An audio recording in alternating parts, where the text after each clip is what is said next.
What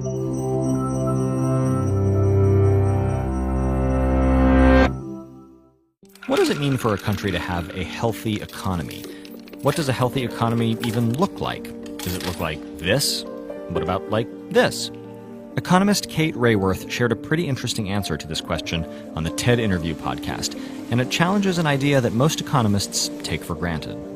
We live, particularly in the West, particularly the last 150 years, in a society that has a very strong belief that growth is the sign of progress.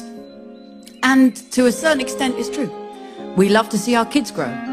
We love to see nature growing in spring. Growth is a wonderful, healthy phase of life. But in our economies, it's like we've turned to Peter Pan economics, the economy that never wanted to grow up. It wanted to grow and grow and grow forever, and it becomes this permanent phase.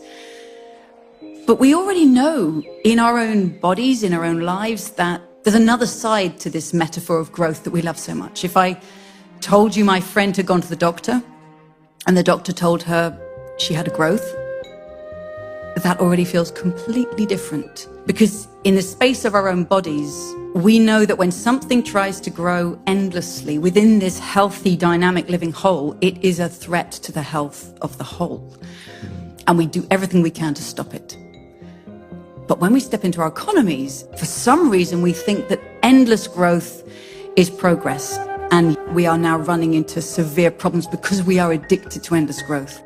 Simon Kuznets, he was asked in the 1930s by US Congress to come up for the first time with a single number to measure the output of the economy. America could say, well, we produce so many tons of steel and so many bags of grain, but can we add it all together?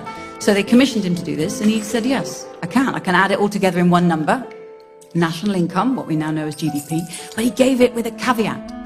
He said, the welfare of a nation can scarcely be known from this number. Don't mix it up with welfare, right? Because it tells us nothing about the unpaid caring work of parents. It tells us nothing about the value that's created in communities, because that's not priced.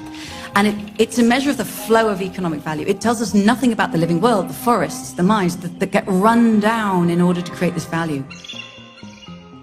But the convenience, the temptation of this single number was so great that politicians sort of tucked it in their armpit and carried right on. And we ended up in a horse race of pursuing GDP growth.